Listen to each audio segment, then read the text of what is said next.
L'IGPN publie un rapport sur les blessés ou tués lors d'opérations de police. Marie-France Monéger-Guillaumard, directrice de l'IGPN, pendant la conférence de presse destinée aux résultats de 2017 du ministère de l'Intérieur, le 26 juin 2018. Stéphane de SAKUTIN, AFP. L'inspection générale de la police nationale a publié mardi 26 juin un recensement inédit en France sur les blessés ou tués lors d'une intervention policière. Soit une première pour l'institution qui avance un souci de transparence nécessaire pour une démocratie.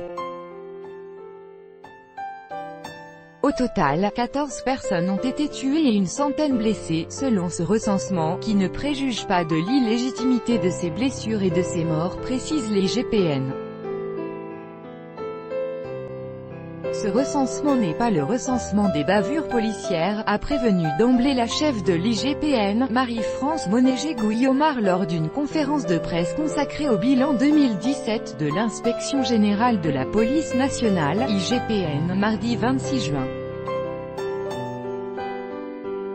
Selon ce travail inédit, sur les 14 décès constatés depuis le 1er juillet 2017, 4 concernent des personnes s'étant suicidées ou ayant perdu la vie en prenant la fuite lors d'une intervention de police.